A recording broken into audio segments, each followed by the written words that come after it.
बिस्मिल्लाहिर्रहमानिर्रहीम। अस्सलाम वालेकुम डियर स्टूडेंट्स, आज हम मैथमेटिक्स का 37 लेक्चर स्टार्ट करने चले हैं, जिसके अंदर हम इंशाल्लाह चैप्टर नंबर 6 को डिस्कस करेंगे। और जो आज का हमारा टॉपिक होगा वो होगा जी एक्सरसाइज 6.3 और उसके क्वेश्चन 1 एंड क्वेश्चन 6 जो है वो हम सॉल्व करने की कोशिश करेंगे। तो चलते हैं आज के फर्स्ट क्वेश्चन की तरफ। आज का हमारा फर्स्ट क्वेश्चन है ji, find arithmetic mean AM, यानी arithmetic mean between x-3 and x+5। अच्छा, दो टर्म्स उसने हमें दे दी हैं। कहता है इन दो टर्म्स के दरमियान आप जो है वो अरिथमेटिक मीन फाइंड कर लें। तो जो फर्स्ट इस प्रीवियस लेक्चर में हमने काम किया था वो हमने किया था अरिथमेटिक प्रोग्रेशन पे।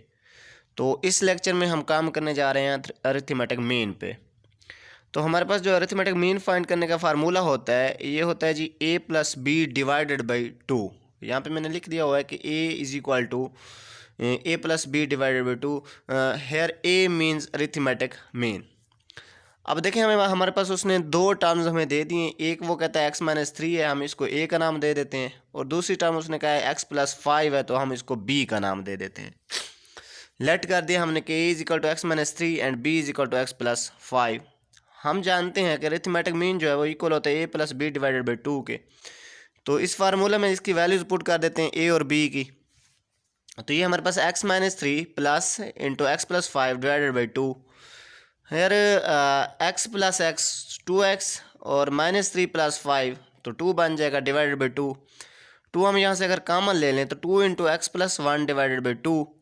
हेयर 2 जो है वो 2 से कैंसिल होगा, तो हमारे पास जो हम जो आंसर बनेगा वो बनेगा जी x+1। तो अरिथमेटिक मीन जो कि हमने फाइंड करना था a, वो इक्वल आ रहा है हमारे पास x+1 के। तो x+1 के इक्वल ये हमारे पास वो अरिथमेटिक मीन है जो हमारे पास x-3 और x+5 के दरमियान बननी है। तो इसके बाद जी दूसरे क्वेश्चन की तरफ चलते हैं। जो दूसरा क्वेश्चन है हमारे पास वो है ji, find 3 arithmetic means between 3 and 11। देखिए यहाँ पे उसने हमें दो नंबर्स तो दे दिए हैं 3 और 11। तो प्रीवियस क्वेश्चन में उसने हमें कहा था फाइंड अरिथमेटिक मीन, कि एक अरिथमेटिक मीन फाइंड करें। अब यहाँ पे कहता है 3 अरिथमेटिक मीन्स फाइंड करें। उसने कह दिया है कि 3 अरिथमेटिक मीन्स। तो चूंकि हमें उसने दो नंबर्स दिए हैं, इनके दरमियान हमने 3 अरिथमेटिक मीन्स जो है वो फाइंड करने हम लेट कर लेते हैं A1, A2 एंड A3 भी 3 अरिथमेटिक मीन्स बिटवीन 3 एंड 11। कि 3 और 11 के दरमियान जो 3 अरिथमेटिक मीन्स हैं हम अपनी तरफ से अगर लेट कर दें तो वो A1, A2 और A3 है। A means arithmetic means A1 first, A2 second and A3 third arithmetic means, जो कि उसने हमें 3 कही थी। तो इनके दरमियान जब हम 3 अरिथमेटिक मीन्स देखते हैं, देखें हम जानते हैं कि ये जो हम अब हमारे पास ये सीक्वेंस बन गया एक। इसकी फर्स्ट टर्म जो है वो 3 है और इसकी लास्ट टर्म अगर हम देखें तो वो 11 है। बट हमारे पास ये जो लास्ट टर्म इसकी बन रही है 11, ये कौन सी टर्म बन रही है? देखें, एक तो फर्स्ट टर्म ये बन गई और 3 अरिथमेटिक मीन्स थी, 3 + 1 4 और ये हमारे पास फिफ्थ टर्म बन रही है। अगर हम यहाँ से काउंट करें 1 2 3 4 एंड फिफ्थ, तो ये हमारे पास अरिथमेटिक मीन जो बन गई है। अरिथमेटिक मीन की हमारे पास इस सीक्वेंस में ये जो 11 बन रहा है ये उसकी फिफ्थ टर्म है अरिथमेटिक मीन की। तो अगर हम इसको देखेंगे, ये अगर हमारे पास कोई हम कहते हैं कि ये अरिथमेटिक प्रोग्रेशन बन गई है, क्योंकि ये हमारे पास एक सीक्वेंस बन रहा है ना।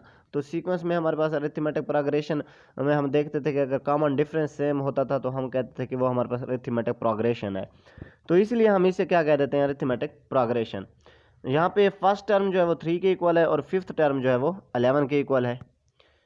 तो सो यूजिंग ए एन, अब देखें अरिथमेटिक प्रोग्रेशन का फार्मूला हमने पढ़ रखा है कि a n is equal to A1 + n-1 into d. D जो है वो उसका कॉमन डिफरेंस होता था, एन जो है वो नंबर ऑफ टर्म्स होता था। तो अब यहाँ पे हमारे पास A1 जो है वो फर्स्ट टर्म था। अब अगर हम लोग गौर करें तो नंबर ऑफ टर्म्स यानी एन, इसके जो हमारे पास हमने प्रीवियस ये अरिथमेटिक प्रोग्रेशन देखी है ये वाली, टोटल नंबर ऑफ टर्म्स हमारे पास 5 थी, तो n इज इक्वल टू 5 होगा।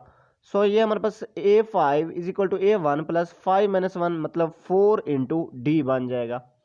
तो हम यहाँ पे इसकी वैल्यू पुट करेंगे, an की वैल्यू या A5 की वैल्यू हमारे पास थी जी वहाँ पे 11, तो A1 की वैल्यू 3 थी, n हमारे पास 5 था, तो 11 is equal to 3 plus into 5 minus 1 into d. तो यहाँ से हम डी की वैल्यू अगर फाइंड करें तो 3 दूसरी साइड पे जाके बेटा माइनस हो जाएगा हमारे पास, और 4 को बहुत साइड पे डिवाइड कर देंगे तो d is equal to 8/4। It's mean d is equal to हमारे पास बन रहा है 2। अब हम उस अरिथमेटिक प्रोग्रेशन में जाते हैं। तो फर्स्ट टर्म A1 हमने फाइंड कर ली हुई थी, वो हमारे पास उन्होंने दी थी कि वो हमारे पास जो है वो 3 है। लेकिन सेकंड टर्म यानी कि कैपिटल A1 जो हमने जिसको नाम दिया था वो हमारे पास नहीं थी। लेकिन अरिथमेटिक प्रोग्रेशन में उसको फाइंड करने का फार्मूला जो है वो हमारे पास A1 प्लस डी हुआ करता है। जिस तरह हमारे पास A2 को फाइंड करने का फार्मूला A1 प्लस 2D और A3 को फाइंड करने का फार्मूला A1 प्लस 3D हुआ करता है। दो फार्मूलाज हैं जी अरिथमेटिक प्रोग्रेशन में। या तो A1 को फाइंड करने के लिए हम करते थे A1 plus n-1 into D, या फिर हम क्या करते थे कि first term plus multiple of terms into d. जैसा कि हमने यहाँ पे कहा है कि A1 is equal to A1 plus d, यानी कि first term plus d difference. फिर सेकंड टर्म के लिए हम क्या करते थे, first term plus 2 into d. फिर थर्ड टर्म को फाइंड करने के लिए A1 first term plus 3 into d. तो यहाँ पे हमने वही फार्मूला यूज़ किया कि A1 is equal to A1 plus d. तो D हमारे पास 2 था और A1 हमारे पास 3 था, तो 3 प्लस 2 इज इक्वल टू 5। तो A1 हमारे पास 5 बन गया। अब A2 इसको फाइंड करने के लिए हमने कहा कि A1 प्लस 2D। तो A1 की वैल्यू हमारे पास 3 है जी, 2 इंटू डी की वैल्यू ऑलरेडी हमारे पास 3 है, तो इसको हम अगर मल्टीप्लाई करें और सब सम अप कर दें तो ये हमारे पास A2 जो है वो वैल्यू दे रहा है 7 के इक्वल। अब इसी तरह हमारे पास है जी A3 is equal to A1 plus 3D। तो A1 की वैल्यू हमारे पास 3 है प्लस 3 इंटू डी की वैल्यू हमारे पास 2 है, तो इनको मल्टीप्लाई करें 3 2 6 प्लस 3 इज इक्वल टू 9। तो A3 हमारे पास बन रहा है जी 9। तो इस सीक्वेंस के अंदर हमने 3 अरिथमेटिक मीन्स जो है वो फाइंड करनी थी, A1 A2 एंड A3, जिसको हमने अरिथमेटिक प्रोग्रेशन की फॉर्म में लिख के उस फार्मूले से हमने इसे फाइंड किया है। तो यहाँ पे हमारे पास जो इसकी वैल्यूज़ बन रही हैं वो 5 7 एंड 9 बन रही हैं, और यही 3 अरिथमेटिक मीन्स जो हैं 3 और 11 के दरमियान जो है हमारे पास यूज़ होती हैं। अब देख लें, अगर हम गौर फरमाएं 3 के बाद हम 5 लिखें, फिर 7, फिर 9, फिर 11 लिखें, तो इनका कॉमन डिफरेंस हमारे पास सेम बन रहा है। यानी कि 5 माइनस 3 हमारे पास 2 बनेगा, 7 माइनस 5 भी 2 बनेगा, 9 माइनस 7 भी 2 बनेगा, इसी तरह 11 माइनस 9 भी 2 बनेगा। तो इसीलिए हम कहते हैं कि ये हमारे पास जो है वो अरिथमेटिक प्रोग्रेशन भी है। तो ये था आज का लेक्चर। उम्मीद करता हूँ क्लियर हो गया होगा। दुआओं में याद रखिएगा बेटा। अल्लाह हाफिज़।